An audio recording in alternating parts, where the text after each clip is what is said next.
نحمده ونصلي على رسوله الكريم اما بعد فاعوذ بالله من الشیطان الرجیم بسم اللہ الرحمن الرحیم۔ ہمارے فرض علوم کورس کا آج سبق نمبر 3 ہے، پیج نمبر 62۔ سید الانبیاء صلی اللہ تعالیٰ علیہ وآلہ وسلم کے خصائص، یعنی آپ کا جو مرتبہ ہے، آپ کی شانیں ہیں، فضائل و کمالات ہیں، وہ اس چیپٹر میں بیان کیے گئے ہیں۔ سوال: اللہ تعالیٰ کی تمام مخلوقات میں سے افضل کون ہے؟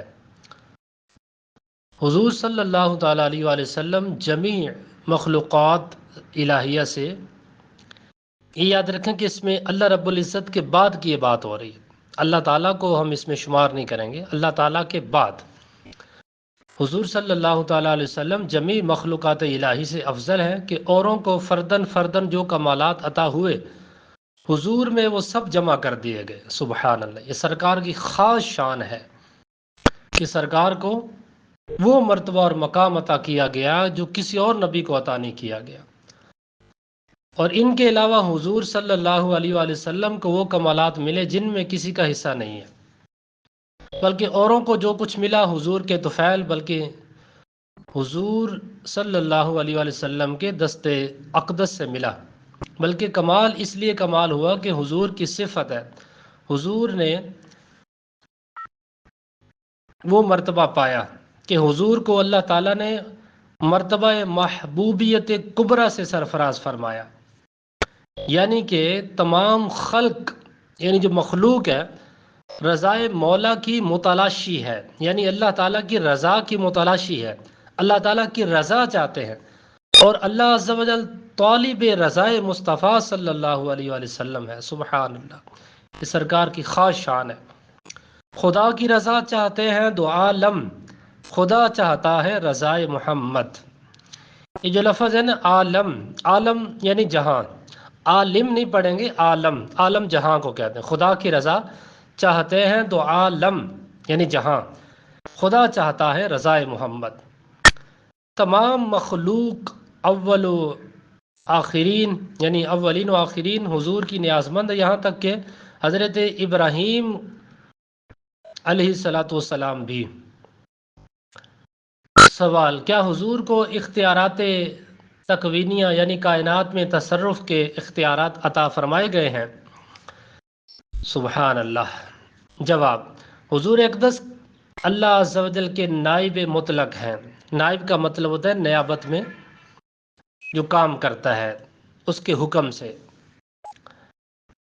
تو تمام جہاں حضور کے تحت تصرف کر دیا گیا، یعنی کہ جو چاہیں کریں، جسے جو چاہیں دیں، جس سے جو چاہیں واپس لیں، تمام جہاں میں ان کے حکم کا پھیرنے والا کوئی نہیں ہے، یعنی سرکار کے جو سرکار حکم فرما دیں، بس سرکار کو کوئی یہ نہیں کہے گا کہ یہ آپ نے فرما دیا، اپنا حکم واپس لے لیں، نہیں، تمام جہاں ان کا محکوم ہے اور وہ اپنے رب کے سوا کسی کے محکوم نہیں۔ تمام آدمیوں کے مالک ہیں جو انہیں اپنا مالک نہ مانے، حلاوت سنت سے محروم ہے۔ تمام زمین ان کی ملک ہے، تمام جنت ان کی جاگیر ہے۔ ملکوت السماوات والارض حضور کے زیر فرمان ہے۔ جنت و نار یعنی جنت و جہنم کی کنجیاں دست اقدس میں دے دی گئی، رزق و خیر اور ہر قسم کی عطائیں حضور ہی کے دربار سے تقسیم ہوتی ہیں۔ دنیا و آخرت حضور کی عطا کا ایک حصہ ہے۔ یعنی یہاں سے سرکار کے اختیارات کا پتہ چل رہا ہے کہ اللہ تعالیٰ نے اپنے محبوب کو کتنے اختیارات سے نوازا۔ سوال: کیا اللہ تعالیٰ نے احکام تشریعہ کے حضور صلی اللہ علیہ وسلم کے سپرد فرمائے ہیں؟ احکام تشریعیہ، جی ہاں، احکام تشریعیہ حضور کے قبضے میں دے دیے گئے، جس پر جو چاہیں حرام فرما دے، جس کے لیے جو چاہیں حلال کر دے، اور جو چاہیں معاف فرما دے۔ یعنی اس سے بھی سرکار کا اختیار جو ثابت ہوتا ہے، نبی علیہ السلام کے اختیارات۔ روز میثاق تمام انبیاء سے کیا عہد لیا گیا تھا؟ جواب: روز میثاق تمام انبیاء سے حضور پر ایمان لانے اور حضور کی نصرت کرنے کا یعنی مدد کرنے کا عہد لیا گیا، اور اسی شرط پر یہ منصب اعظم ان کو دیا گیا۔ یعنی روز میثاق جب عالم ارواح میں تمام انبیاء کی ارواح کو جمع کیا گیا، وہ قرآن پاک میں بھی اس کا تفصیل کے ساتھ موجود ہے، پارہ نمبر 3 میں وَإِذَا خَذَلْنَاهُ وَإِذَا خَذَ اللَّهُ مِيثَاقَ النَّبِيِّينَ لَمَا آتَيْتُكُم مِّن كِتَابٍ وَحِكْمَةٍ، یعنی جو مکمل آیت ہے اس میں یہ سب کچھ بیان کیا گیا ہے۔ سوال: کیا دیگر انبیاء علیہم السلام کی طرح حضور بھی کسی خاص قوم کی طرف مبعوث ہوئے ہیں؟ یعنی پہلے آپ یہ سوال سمجھ لیں کہ جو انبیاء کرام تشریف لاتے تھے نا، کسی قوم کی طرف آتے تھے، کسی قبیلے کی طرف آتے تھے، خاص وقت کے لیے، خاص علاقے کے لیے، لیکن نبی علیہ الصلوۃ والسلام کے ساتھ ایسا نہیں ہے۔ تو جواب: اور انبیاء کی بعثت تو خاص کسی ایک قوم کی طرف ہوئی، مگر حضور اقدس تمام مخلوق، انسان و جن، بلکہ ملائکہ، حیوانات، جمادات سب کی طرف مبعوث ہوئے۔ کل کائنات کے نبی ہیں سرکار، سبحان اللہ، ہر ایک کے نبی ہیں، انسانوں کے بھی نبی ہیں، جانوروں پر بھی جو ہے سرکار علیہ الصلوۃ والسلام کو نبی بنا کر بھیجا گیا کہ جانور بھی نبی پاک کی بارگاہ میں فریاد لاتے تھے، سبحان اللہ۔ کئی ایسے واقعات ہیں نا، اونٹ کا واقعہ، وہ ہرنی کا واقعہ، کہ وہ بھی سرکار کی بارگاہ میں، وہ چڑیا کا، جانوروں کے واقعات نبی کی بارگاہ میں حاضر ہو جاتے تھے کہ یا رسول اللہ ہمارے ساتھ یہ زیادتی ہوئی ہے، سبحان اللہ۔ سوال: جو شخص یہ کہے کہ حضور کے زمانے میں یا بعد میں کوئی نبی آ سکتا ہے، اس کے بارے میں کیا حکم ہے؟ جواب: حضور خاتم النبیین ہے، یعنی اللہ عز و جل نے سلسلہ نبوت حضور پر ختم فرما دیا کہ حضور کے زمانے میں یا بعد کوئی نیا نبی نہیں ہو سکتا۔ جو حضور کے زمانے میں یا حضور کے بعد کسی کو نبوت ملنے، یعنی اس بارے میں یہ جانے کہ نبوت ملنا مانے یا جائز جانے، وہ کافر ہے۔ ظاہر سرکار خاتم النبیین ہے، آپ کے بعد کوئی نبی آ ہی نہیں سکتا، بس یہ ختم نبوت کا عقیدہ ہے۔ حدیث پاک ہے نا، انا خاتم النبیین لا نبی بعدی، کہ سرکار نے فرمایا میں آخری نبی ہوں، میرے بعد کوئی نبی نہیں ہے، بس نبوت کا سلسلہ ختم، نبوت کا دروازہ بند، سرکار آخری نبی ہیں۔ تو یہی ختم نبوت کا مطلب ہے۔ سوال: کیا حضور کی مثال کوئی ہو سکتا ہے؟ جواب: محال ہے، یعنی ناممکن ہے کہ کوئی حضور کا مثل ہو یا کسی صفت خاصہ میں حضور کا مثل بتائے گمراہ ہے یا کافر ہے۔ یعنی جس طرح بعض گمراہ بندے کہہ دیتے ہیں نا کہ جی نبی اور بشر میں کیا فرق ہے، نبی بھی ہماری طرح کھاتے تھے، پیتے تھے، معاذ اللہ۔ تو بھائی نبی میں اور عام انسان میں زمین و آسمان کا فرق ہے۔ نبی علیہ الصلوۃ والسلام انگلی سے اشارہ فرمائیں تو چاند دو ٹکڑے ہو جائے، سرکار اشارہ فرمائیں تو بے زبان بھی بولنے لگے۔ عام بندے کے بولنے سے، بلانے سے کون بولتا ہے؟ تو سرکار کی جو خاص صفات ہیں وہ کسی اور میں نہیں ہے، جو سرکار کو اللہ تعالیٰ نے عطا فرمائی ہیں۔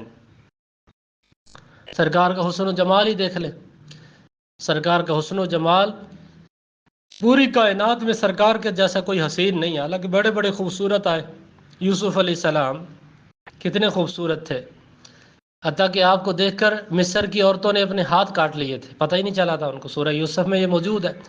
لیکن سرکار جیسا حسین کوئی نہیں ہے۔ سوال: معراج کیا ہے؟ حضور کے خصائص سے معراج ہے کہ مسجد حرام سے مسجد اقصیٰ تک اور وہاں سے ساتویں آسمان اور کرسی عرش تک، بلکہ یعنی عرش و کرسی تک، بلکہ بالائے عرش رات کے ایک خفیف حصے میں، یعنی تھوڑے سے حصے میں مع جسم تشریف لے گئے، اور وہ قرب خاص حاصل ہوا کہ کسی بشر و ملک کو کبھی حاصل نہ ہوا۔ ملک سے مراد یہاں فرشتہ ہے۔ اور جمال الہی بچشم سر دیکھا، یعنی سر کی آنکھوں سے، اور کلام الہی بلا واسطہ سنا، اور تمام ملکوت السماوات والارض کو بالتفصیل ذرہ ذرہ ملاحظہ فرمایا، سبحان اللہ۔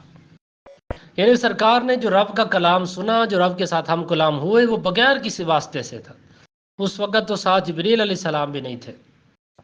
یہ سرکار کی خاص شان ہے، سرکار کے علاوہ یہ شان کسی کو نہیں ملی۔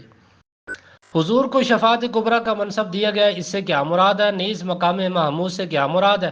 جواب: قیامت کے دن حساب و کتاب کا انتظار انتہائی سخت ہوگا۔ حساب و کتاب کا انتظار، جو سسٹم ہوگا نا حساب و کتاب کا، جس کے لیے لوگ تمنا کریں کہ کاش جہنم میں پھینک دیے جاتے اور اس انتظار سے نجات پاتے، پھر حضور کی شفاعت سے حساب جو ہے کتاب شروع ہوگا۔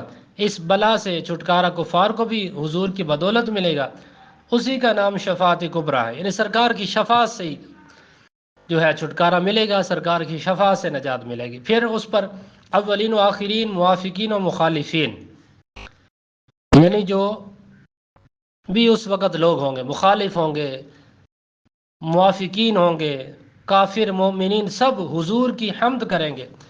اسی کا نام مقام محمود ہے۔ سبحان اللہ، یہ خاص مقام ہے جو سرکار کو عطا ہوگا۔ کیا حضور شفاعت کبریٰ کے علاوہ بھی شفاعت فرمائیں گے؟ جواب: شفاعت کی اور بھی حضور کے لیے جو ہے اقسام ثابت ہیں۔ مثلا بہتوں کو، یعنی بہت ساروں کو بلا حساب جنت میں داخل فرمائیں گے، جن میں 4 ارب 90 کروڑ تعداد معلوم ہے، اس سے بہت زیادہ، یعنی بہت زائد اور ہے، جو اللہ و رسول عز و جل و صلی اللہ تعالیٰ علیہ وسلم کے علم میں ہیں۔ بتھیرے وہ ہوں گے جن کا حساب ہو چکا اور مستحق جہنم ہو چکے، مستحق جہنم، ان کو جہنم سے بچائیں گے اور بعضوں کی شفاعت فرما کر جہنم سے نکالیں گے، اور بعضوں کے درجات بلند فرمائیں گے اور بعضوں سے تخفیف عذاب فرمائیں گے، یعنی ان کے عذاب میں کمی فرما دیں گے سرکار۔ سبحان اللہ، تو یہی شفاعت ہے، شفاعت فرماتے جائیں گے، بگڑی بنتی جائے گی۔ کیا ایمان کے لیے حضور کی محبت ضروری ہے؟ جواب: حضور کی محبت دارے یعنی مدار ایمان، بلکہ ایمان اسی محبت ہی کا نام ہے۔ جب تک حضور کی محبت ماں باپ، اولاد اور تمام جہاں سے زیادہ نہ ہو، آدمی مسلمان نہیں ہو سکتا۔ تو ہر چیز سے بڑھ کر سرکار کی محبت ہے، ماں ہو، باپ ہو، بہن ہو، بھائی ہو، دوست ہو، جتنے بھی پیارے رشتے ہیں، عزیز رشتے ہیں، سب سے بڑھ کر اللہ کے رسول سے محبت یہ ہونی چاہیے۔ سوال: کیا حضور کی اطاعت کے بغیر اللہ تعالیٰ کی اطاعت ہو سکتی ہے؟ جواب: حضور کی اطاعت عین اطاعت الہی ہے، اطاعت الہی بے اطاعت حضور ناممکن ہے۔ یہاں تک کہ آدمی اگر فرض نماز میں ہو اور حضور اسے یاد فرمائیں تو فوراً جواب دے اور حاضر خدمت ہو، اور یہ شخص کتنی ہی دیر تک حضور سے کلام کرے، بدستور نماز میں ہے، اس سے نماز میں خلل نہیں آئے گا۔ یعنی اللہ تعالیٰ کا حکم بھی ہے، قرآن پاک میں بھی یہ موجود ہے کہ سرکار اگر کسی کو نماز میں بلا لیں اور وہ نماز توڑ کے سرکار کی بارگاہ میں حاضر ہو جائے، اس کی نماز نہیں ٹوٹے گی، سرکار کی بات سن کے وہیں سے نماز شروع کر دے۔ سبحان اللہ، یہ سرکار کی عظیم شان ہے۔ یہ موجود ہے نا پارہ نمبر 5 سورہ نساء میں۔ سوال: کیا تمام مخلوقات پر حضور کی اطاعت ضروری ہے؟ جی ہاں، جس طرح انسانوں کے ذمہ حضور کی اطاعت فرض ہے، یوں ہی ہر مخلوق پر حضور کی فرما برداری ضروری ہے۔ سوال: کیا حضور کی تعظیم ایمان کے لیے ضروری ہے؟ جواب: حضور اقدس کی تعظیم یعنی اعتقاد عظمت جزء ایمان و رکن ایمان ہے، یعنی ہمارے ایمان کا حصہ ہے، ہمارے ایمان کا رکن ہے، لازم و ضروری ہے۔ اور فعل تعظیم بعد ایمان ہر فرض سے مقدم ہے۔ فعل تعظیم یعنی تعظیم جو ہے نا بعد ایمان ہر فرض سے مقدم ہے، یعنی ایمان لانے کے بعد سرکار کی جو تعظیم ہے نا، یہ سب سے فرض ہے، سب سے ضروری ہے، یہ پہل ہے۔ سرکار کی اطاعت ہوگی تو عبادات قبول ہوں گی۔ آپ نماز بھی پڑھیں لیکن سرکار کی مخالفت میں پڑھیں، سرکار کے طریقے پر نہ پڑھیں تو آپ کی نماز ہی نہیں ہے۔ اس کی اہمیت کا پتہ اس حدیث سے پتہ چلتا ہے کہ غزوہ خیبر سے واپسی میں منزل صحابہ پر نبی علیہ السلام نے نماز عصر پڑھ کر مولا علی کے زانوں پر سر مبارک رکھ کر آرام فرمایا۔ مولا علی نے نماز عصر نہ پڑھی تھی کہ آنکھ سے دیکھ رہے تھے کہ وقت جا رہا ہے، مگر اس خیال سے کہ زانوں سرکاؤں تو شاید خواب مبارک میں خلل آئے، یعنی سرکار کی نیند خراب ہو، تو زانوں نہ ہٹائے یہاں تک کہ آفتاب غروب ہو گیا، سورج ڈوب گیا۔ جب چشم اقدس کھلی، مولا علی نے اپنی نماز کا حال عرض کیا تو حضور نے حکم دیا، ڈوبا ہوا سورج آفتاب پلٹ آئے، مولا علی نے نماز ادا کی، پھر سورج ڈوب گیا۔ اس سے ثابت ہوا کہ افضل العبادات نماز اور وہ بھی صلاۃ وسطیٰ، صلاۃ وسطیٰ کہتے ہیں نماز عصر کو، مولا علی نے حضور کی نیند پر قربان کر دی کہ عبادتیں بھی ہمیں حضور ہی کے صدقے ملی۔ دوسری حدیث اس کی تائید میں یہ ہے کہ غار ثور میں پہلے صدیق اکبر گئے، اپنے کپڑے پھاڑ پھاڑ کر اس کے سوراخ بند کر دیے، یعنی اس غار کے، تو ایک سوراخ باقی رہ گیا، اس میں پاؤں کا انگوٹھا رکھ دیا، پھر حضور علیہ السلام کو بلایا، تشریف لے گئے اور ان کے زانوں پر سر اقدس رکھ کر آرام فرمایا۔ اس غار میں ایک سانپ مشتاق زیارت رہتا تھا، یعنی سرکار کی زیارت کے لیے بڑا وہ بے چین رہتا تھا، اس کو پتا تھا کہ سرکار آئیں گے۔ اس نے اپنا سر صدیق اکبر کے پاؤں پر ملا، انہوں نے اس خیال سے کہ سرکار کی نیند میں خلل نہ آئے، فرق نہ آئے، اپنا پاؤں نہ ہٹایا، آخر اس نے پاؤں پر کاٹ لیا، یعنی ڈنگ مارا۔ جب صدیق اکبر کے آنسو چہرہ انور پر گرے، چشم مبارک کھلی، عرض حال عرض کیا تو حضور نے لعاب دہن لگایا، فوراً آرام ہو گیا۔ ہر سال وہ زہر عود کرتا تھا، یعنی لوٹتا تھا، 12 برس بعد اسی سے شہادت پائی۔ سبحان اللہ! دیکھیں سرکار کی اطاعت میں اپنے پاؤں پر سانپ کٹوانا، سانپ کو ڈنگ جو ہے وہ مروانا، یہ صدیق اکبر نے گوارا کر لے، لیکن سرکار کو تکلیف نہیں ہونے دی۔ ثابت ہوا کہ جملہ فرائض فروع ہیں، اصل الاصول بندگی استاج ورگی ہے۔ کہ اب بھی حضور کی تعظیم ضروری ہے؟ جواب: حضور کی تعظیم و توقیر جس طرح اس وقت تھی کہ حضور اس عالم میں ظاہری نگاہوں کے سامنے تشریف فرما تھے، یعنی اس عالم میں، اب بھی اسی طرح فرض اعظم ہے جب حضور کا ذکر آئے تو بکمال خشوع و خضوع و ان کے ساری با ادب سنیں اور نام پاک سنتے ہی درود شریف پڑھنا واجب ہے۔ سبحان اللہ! سرکار کی ذات پر درود پڑھنا، نام اقدس سنیں تو درود شریف پڑھیں۔ کیا ہمارے آقا نبی الانبیاء ہیں؟ جی ہاں، حضور نبی الانبیاء ہیں، اور تمام انبیاء حضور کے امتی سب نے اپنے عہد کریم میں حضور کی نیابت میں کام کیا۔ اللہ عز و جل نے حضور کو اپنی ذات کا مظہر بنایا اور حضور کے نور سے تمام عالم کو منور فرمایا، یعنی حضور کے صدقے۔ سوال: لواء الحمد سے کیا مراد ہے؟ روز قیامت حضور اقدس کو ایک جھنڈا مرحمت ہوگا، یعنی جھنڈا عطا کیا جائے گا اللہ تعالیٰ کی طرف سے، اسی کو یعنی جس کو لواء الحمد کہتے ہیں، تمام مؤمنین حضرت آدم علیہ السلام سے آخر تک سب اسی کے نیچے ہوں گے، یعنی بہت بڑا وہ جھنڈا ہوگا، اسی کو لواء الحمد کہتے ہیں۔ یہ حدیث شریف سے ثابت ہے، تو سب اس کے نیچے جمع ہوں گے، اسی کو لواء الحمد کہتے ہیں۔ سوال: جو شخص معاذ اللہ حضور کے کسی قول یا فعل کو حقارت کی نظر سے دیکھے، اس کے لیے کیا حکم ہے؟ حقارت کی نظر سے، توہین کی نظر سے دیکھے۔ جواب: جو شخص حضور کے کسی قول و فعل و عمل و حالت کو با حقارت دیکھے وہ کافر ہے، معاذ اللہ۔ سرکار کی سنت کی توہین کرنے والا کافر، سرکار کی جو ہے تعظیم نہ کرے، توہین کرے، کسی طرح سے بھی گستاخی کرے، کافر ہے۔ سرکار کی تعظیم بہت ضروری ہے، ظاہر ہے سرکار کے صدقے جب سب کچھ ملا تو سرکار کی تعظیم بہت ضروری ہے۔ دیکھیں یہ سبحان اللہ، یہ جو 2 چیپٹر ہم نے پڑھے ہیں سرکار کی شان کے حوالے سے، اس میں سے آپ بہترین بیان تیار کر سکتے ہیں۔ اور اس سے پہلے جو اللہ رب العزت کے حوالے سے ہم نے بیان سنا تھا، جو سب سے پہلا ہمارا چیپٹر تھا کتاب العقائد کا، اس میں دیکھیں توحید باری تعالیٰ، عقائد باری تعالیٰ کے بارے میں ہم بہترین بیان تیار کر سکتے ہیں۔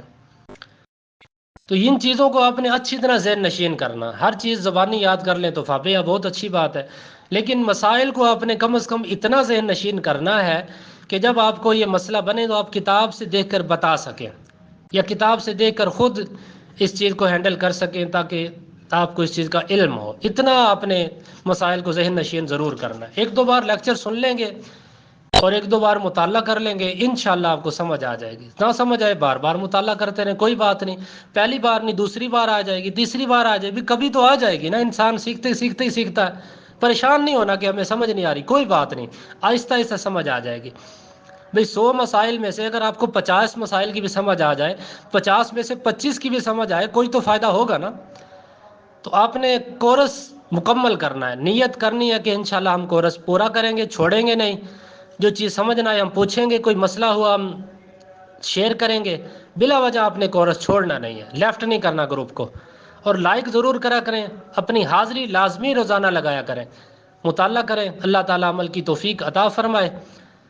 اور جس طرح اتوار کے بارے میں بتایا گیا کہ ہر اتوار کو آپ نے کارکردگی دینی، یعنی جتنے آپ نے لیکچر سن لیے، جتنا مطالعہ کر لیا، اگر آپ ڈائری میں نوٹ کر رہے ہیں اس کے بارے میں بھی جو چیز پوچھی جائے نا، مہربانی کر کے آپ سب نے ہر اتوار کو کارکردگی ضرور دینی ہے، سستی نہیں کرنی۔ یقین کریں کہ جو لائک نہیں کرتے، حاضری نہیں لگاتے، رپلائی نہیں کرتے، وہ نظر سے یوں سمجھے کہ اتر جاتے ہیں کہ بس یہ ٹائم پاس والے ہیں، چاہے آپ سبق سن بھی رہے ہیں، دلچسپی بھی لے رہے ہیں، لیکن آپ حاضری نہیں نہ لگا رہے، تو ایسے لگے گا کہ جیسے یہ فضول ٹائم پاس کر رہے ہیں۔ تو ایسا نہیں کرنا آپ نے، بار بار میں عرض کر رہا ہوں کہ بالکل ٹائم ویسٹ نہیں کرنا، اس کورس کو غنیمت جانے، ایک ایک چیز کو سمجھے۔ اللہ تعالی ہمیں عمل کی توفیق عطا فرمائے۔ وما توفیقی الا باللہ۔